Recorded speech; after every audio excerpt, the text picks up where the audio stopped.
Hello नमस्कार दोस्तों, स्वागत है आपका हमारे यूट्यूब चैनल पर। कैसे हैं आप सब? आई होप सब अच्छे होंगे। दोस्तों आज हम एक मोटिवेशनल लाइन के साथ अपनी वीडियो की स्टार्ट करेंगे। दोस्तों मोटिवेशनल लाइन है कि न थके हैं पैर मेरे, ना मैंने हिम्मत हारी है। न थके हैं पैर मेरे, ना मैंने हिम्मत हारी है। हौसला है ज़िंदगी में कुछ कर दिखाने का, हौसला है ज़िंदगी में कुछ कर दिखाने का। मेहनत मेरी अभी जारी है, मेहनत मेरी अभी जारी है। तो दोस्तों आज हम बात करेंगे अरब आक्रमण के बारे में। अरब आक्रमण किसने किया और क्यों किया? भारत पर अरब आक्रमण क्यों हुआ? दोस्तों भारत पर जो प्रथम अरब आक्रमण हुआ था, वो प्रथम अरब आक्रमण हुआ था 711 ईस्वी में। 711 ईस्वी में भारत पर अब्दुल्लाह ने प्रथम अरब आक्रमण किया, परंतु यह असफल रहा। इसके बाद जो दूसरा अरब आक्रमण हुआ भारत पर, वो हुआ 711 ईस्वी में। 711 ईस्वी में किसने? बुंदेल ने किया। दोस्तों अगर आपके माइंड में बात आ रही होगी कि अरब यह कौन सा देश है? अरब कोई देश नहीं है। अरब एक तरह का एक समूह था। किसका? इराक और ईरान का। इराक और ईरान दो देश है। उन दो देश को हम अरब कहते थे। जो भारत अफगानिस्तान, और जो भारत के साथ पहले अफगानिस्तान में हुआ करता था, पाकिस्तान में होया करता था, क्योंकि पहले भारत में जुड़ते थे।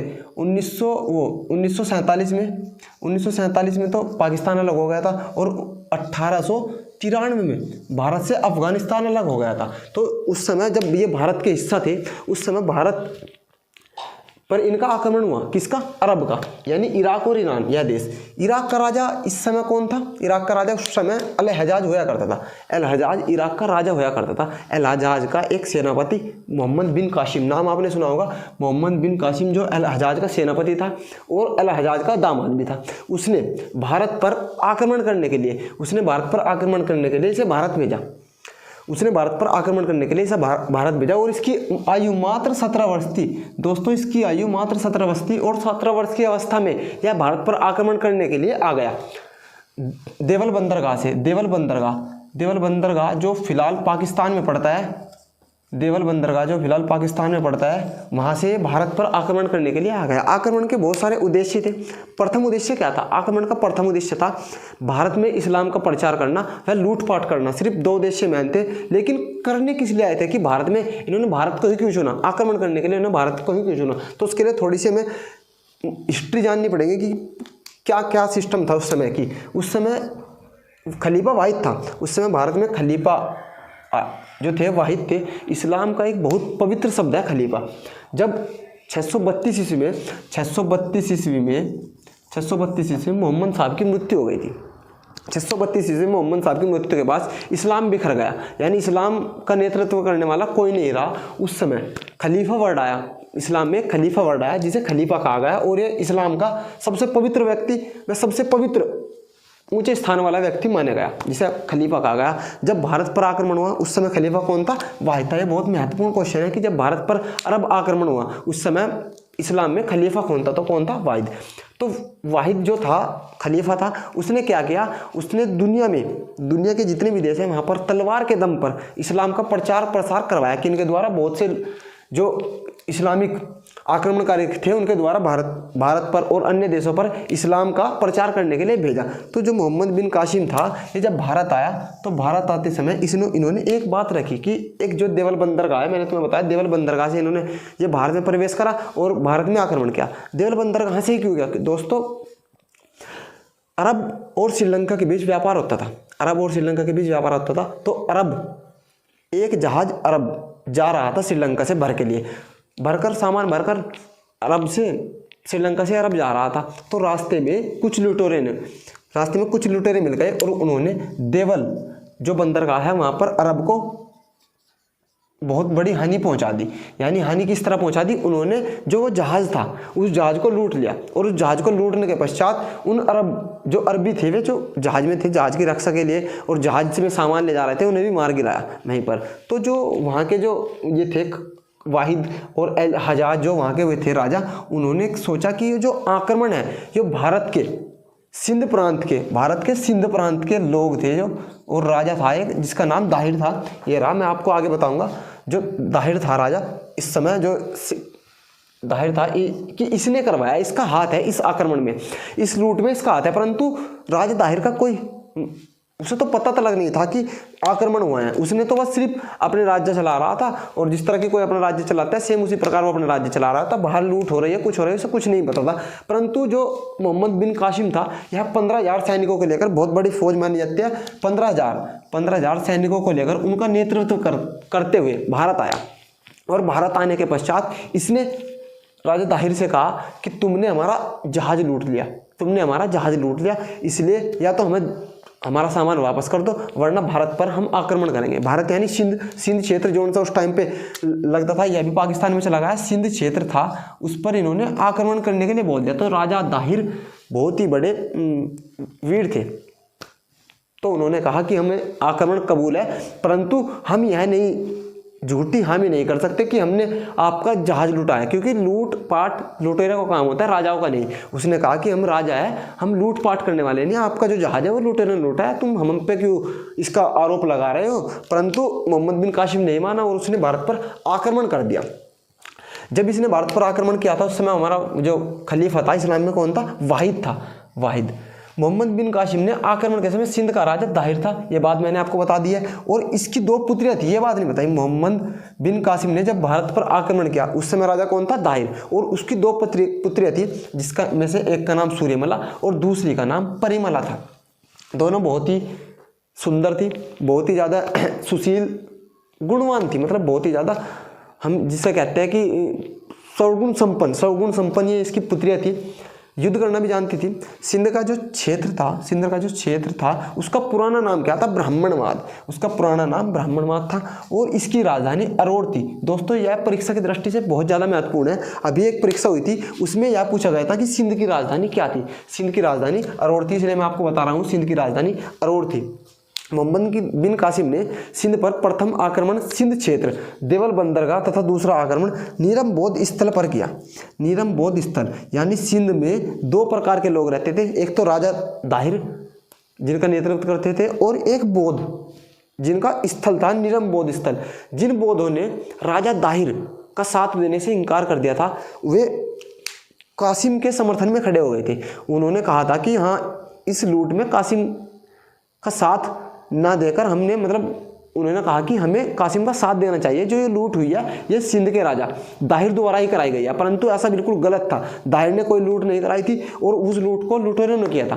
तो नीरम बौद्ध स्थल के जो बौद्ध थे उन्होंने दाहिर का साथ न देकर सिंध पर आक्रमण करने के लिए उसका साथ दिया था मोहम्मद बिन कासिम का, जो बाद में बहुत ही ज़्यादा खतरनाक साबित हुआ, क्योंकि कासिम तो बहुत अत्याचार करने वाला व्यक्ति था, बहुत ही ज़्यादा लूटपाट करने वाला व्यक्ति था। तो उसने पहले तो सिंध पर देवर बंदरगाह पर आक्रमण किया, और जो दूसरा आक्रमण था उसी के तुरंत बाद उसने नीरम बौद्ध स्थलों पर आक्रमण किया, और जो बौद्ध थे उनको भी मार गिराया और उन्हें जबरदस्ती मुस्लिम धर्म स्वीकार करने के लिए बाध्य किया।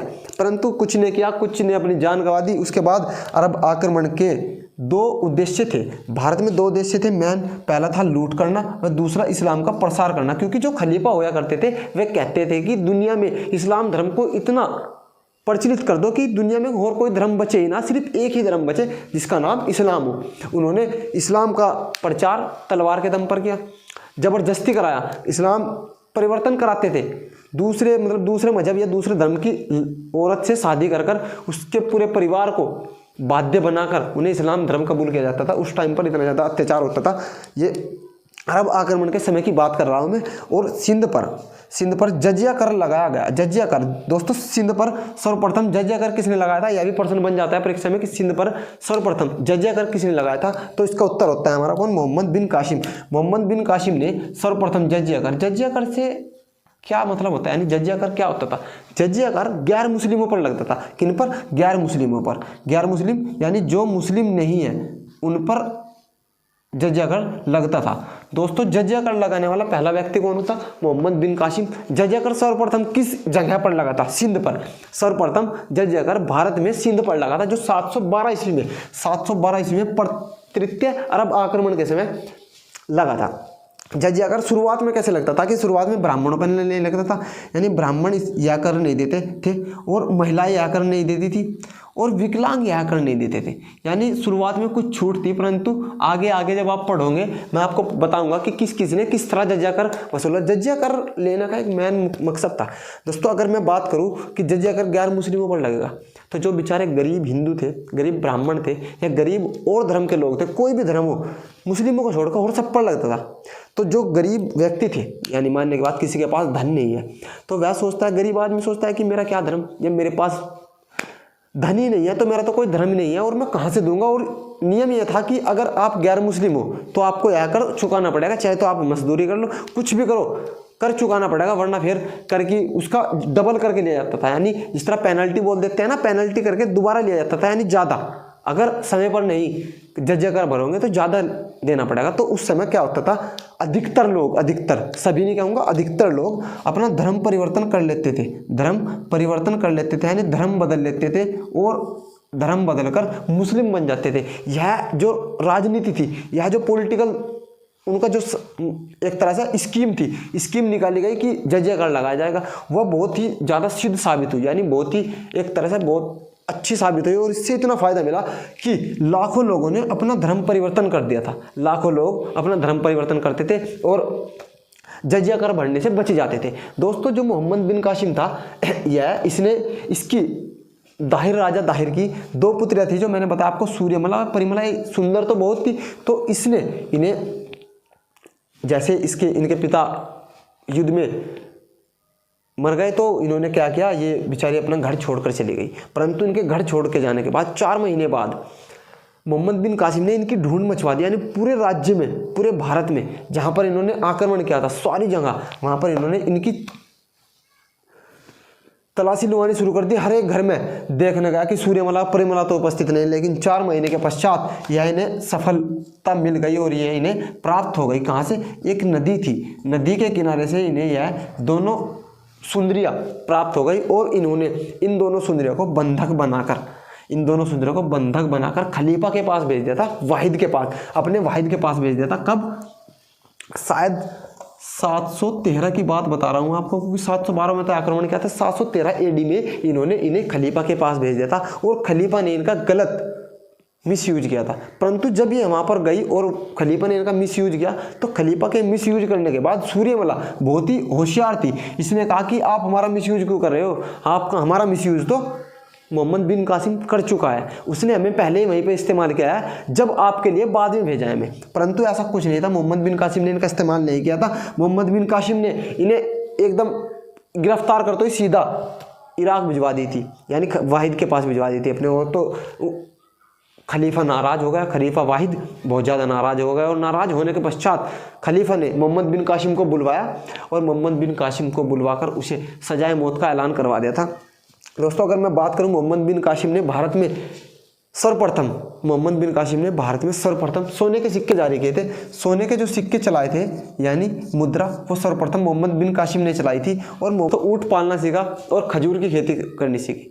मोहम्मद बिन कासिम ने भारत में ऊँट पालना और खजूर की खेती करना सिखाया। दोस्तों इन्होंने दशमलव प्रणाली का भी आविष्कार किया था। दशमलव प्रणाली का मतलब, यानी वैसे तो बहुत छोटी मात्रा में, सूक्ष्म मात्रा में दशमलव प्रणाली का आरंभ किया था। सर्वप्रथम जो ज़्यादा इसको विकास दिया तो वो तो भारत के जो महान सपूत आर्यभट्ट थे, जिन्होंने इसे बहुत ज़्यादा चांद पर पहुंचाया। परंतु जो कम छोटी मोटी जो दशमलव प्रणाली की जो ज्ञान थी वो हमें अरबों ने दिया था।